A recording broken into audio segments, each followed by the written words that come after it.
رکھنے کی اجازت ہے۔ تو اب جو ہے سب سے پہلے ایک حدیث اسی طرح سے پیش کر دوں کہ اگر اختلاف آ جائے تو اختلاف میں تھوڑی نرمی رکھا کریں، سختی نہ کیا کریں۔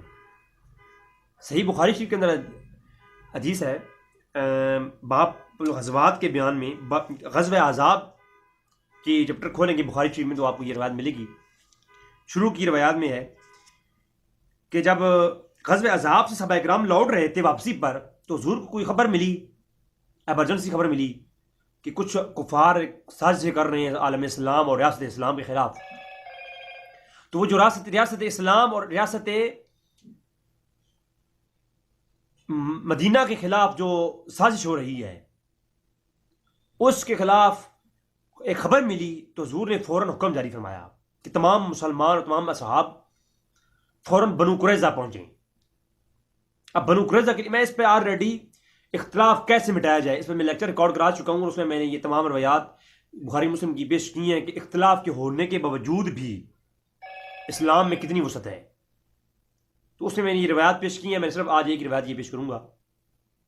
تو بنو قریظہ پہنچے، حضور نے حکم فرمایا، اور حضور نے ساتھ مطلقاً حکم ایک اور فرمایا، خبردار کوئی بنو قریظہ پہنچنے سے پہلے نماز عصر ادا نہ کرے۔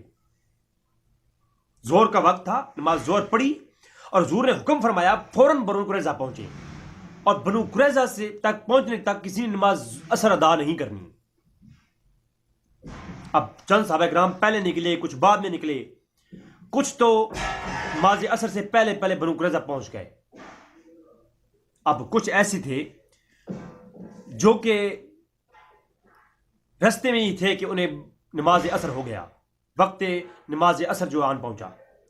تو اب وہاں پر جو لوگ رستے میں تھے اور نماز عصر ہو گیا تو ان کے مابین آپس میں اختلاف ہو گیا۔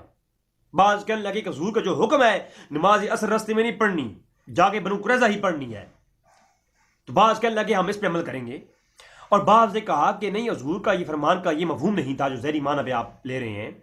حضور کا مفہوم یہ تھا کہ جلدی جائیں تاکہ جا کر کے آپ نماز بنو قریظہ میں پڑھیں،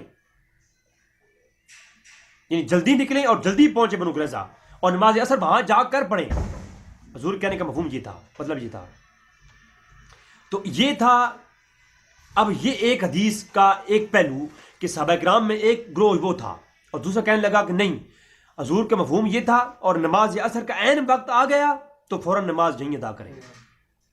تو نماز عصر کا وقت عین وقت موجود ہے تو یہاں، تو بعض نے وہاں پڑھ لی اور بعض نے کہا کہ نہیں، حضور کے فرمان پہ عمل کریں گے، وہاں جا کے پڑھیں گے، تو بعض نے وہاں جا کر پڑھی۔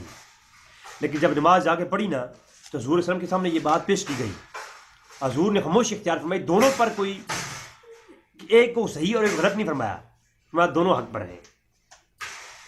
لہذا حضور اکرم صلی اللہ علیہ وسلم کے جو اصحاب ہیں ان کے اندر یہ اختلاف ہوا تو دونوں حق پہ، تو اختلاف ہونے کے باوجود دونوں کے لیے گنجائش رکھیں۔ اب یہ نہیں کہ جنہوں نے ادا کی اور دوسرے والے نے ان کو غلط کہا یا گستاخ رسول کہا، یہ بھی ایک مسئلہ ہے نا کہ چھوٹی چھوٹی باتوں پر بھی گستاخ رسول کے لوازمات اور یہ چیزیں ساری میں آلریڈی پیش کر چکا ہوں۔ تو اب یہ بھی نہیں دوسرے جنہوں نے پڑھی وہ گستاخ ہو گیا، یہ جنہوں نے نہیں پڑھی وہ نماز کے احکام سے انہوں نے روگردانگی کی، ایسا نہیں ہے۔ تو تھوڑی سی وسعت رکھیں، وسعت رکھنے سے آپ کے سامنے بہت سی چیزیں انشاءاللہ تعالیٰ آ جائیں گی۔ اب چلتے ہیں اپنے عنوان کی طرف۔ ناظرین، یہ کوئی پہلی وبا نہیں ہے جو عالم اسلام کے اندر یا پوری عالم دنیا کے اندر اس نے تباہی پھیلائی ہے۔ اس سے پہلے بھی کئی ایسی جو امراض ہیں وہ آئی ہیں۔